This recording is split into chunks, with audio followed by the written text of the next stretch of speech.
Hi hello welcome to Kiran TV news. Pawan Kalyan గారిని ఒక తెలంగాణకి సంబంధించినటువంటి అభిమాని నిన్న మంగళగిరి కార్యాలయంలో కలవడం జరిగింది. తెలంగాణలో జనసేన పార్టీకి పవన్ కళ్యాణ్ గారికి ప్రత్యేకమైనటువంటి అభిమానులు భారీ స్థాయిలోనే ఉన్నారు.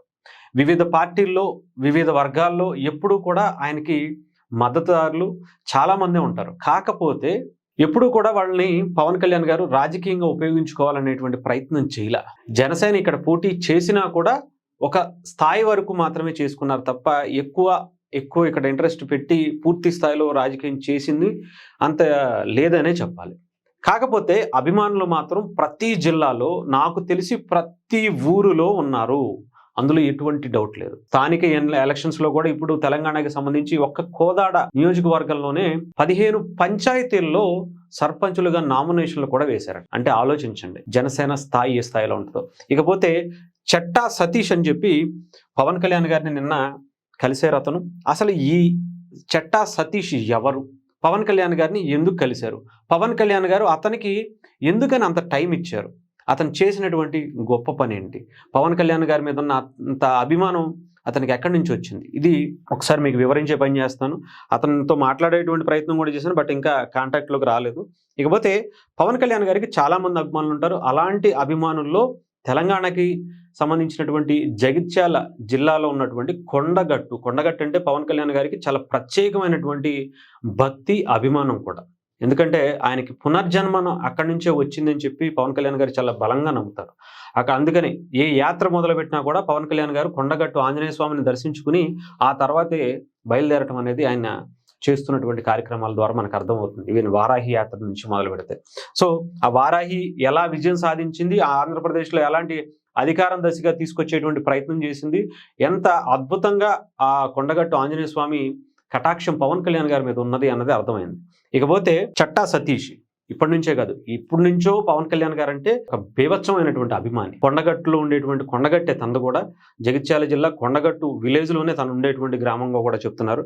తనకి పవన్ కళ్యాణ్ గారు అంటే చాలా ఇష్టం. 2009 ప్రజారాజ్యం అప్పుడు కూడా యువరాజ్యం అధ్యక్షుడిగా ఆ జిల్లాకి సంబంధించి యువరాజ్యం సభ్యుడిగా ఉన్నారట ఆ జిల్లాలో. అలా అంతే ఇప్పటి నుంచి కాదు, అప్పటి నుంచే పవన్ కళ్యాణ్ గారు అన్న, ఆయన కుటుంబం అన్న, అది కూడా పవన్ కళ్యాణ్ గారికి సంబంధించినటువంటి ఆ యువరాజ్యంలోనే అతను కూడా ఉన్నారంటే ఆలోచించండి. అప్పటి నుంచి ఇప్పటి వరకు కూడా అదే అభిమానం, ఎక్కడా చెక్కు చెదరల. అయితే అతను 2000 పవన్ కళ్యాణ్ గారు గెలవాలని చెప్పి చాలా బలంగా కోరుకున్నటువంటి వ్యక్తులు ఉంటారు. అందులో చట్టా సతీష్ తెలంగాణ నుంచి ఆయన ఒక సంకల్పం తీసుకున్నారట.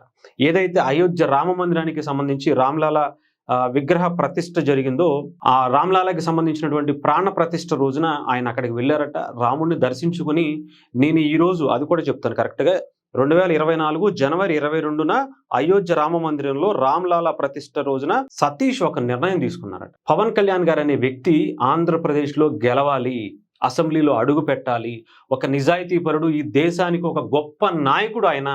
అలాంటి వ్యక్తి గనక రాజకీయాల్లోకి వస్తే సమాజంలో చాలా మార్పులు జరుగుతాయి, అద్భుతమైనటువంటి అభివృద్ధి జరుగుతుంది.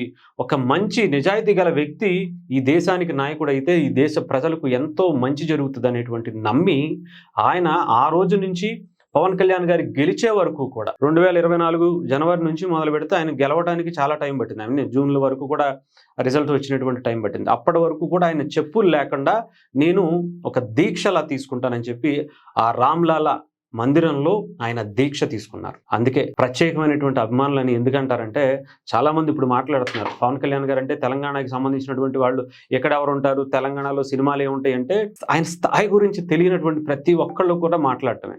మీరు ఒక్కసారి ఆయన గురించి టచ్ చేశారు కదా, ఇప్పుడు ఎంత ఇష్యూ అవుతుందో ఇప్పటికే అర్థమై ఉంటుంది. ఆయన అభిమానులు గనక మేము అని చెప్పి బయటకు వస్తే ఆ ఉధృతిని తట్టుకోలేనటువంటి పరిస్థితి ఇక్కడ ఉండేటువంటి రాజకీయ పార్టీలకు ఉంటుంది. ఆయన ప్రతి ఒక్కళ్ళ గుండెల్లో ఉండిపోయారు.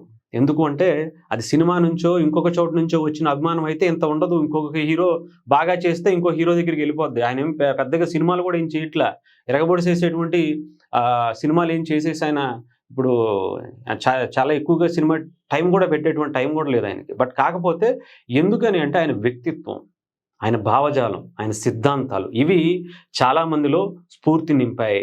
ఇలాంటి వ్యక్తి కదా ఈ సమాజానికి కావాల్సింది అనేటువంటిది చాలా మంది తీసుకున్నారు. అందులో తెలంగాణ నుంచి మొట్టమొదటిసారిగా నాకు తెలిసి నేను చెప్తున్నాను కదా, జనసేన పార్టీ పెట్టినటువంటి ఆవిర్భావం రోజున పవన్ కళ్యాణ్ గారు తప్ప మిగిలినటువంటి నలుగురు ఐదుగురు ఆయనతో పాటు కీలకంగా వ్యవహరించినటువంటి వ్యక్తులు అందరూ కూడా తెలంగాణకి సంబంధించినటువంటి వ్యక్తులే.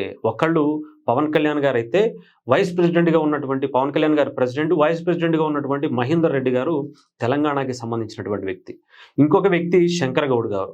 ఇంకొంతమంది అందరూ కూడా తెలంగాణకి సంబంధించినటువంటి నాయకులే. ఇప్పుడు కొంతమంది కీలక పాత్రలో ఉన్నారు జనసేన పార్టీలో.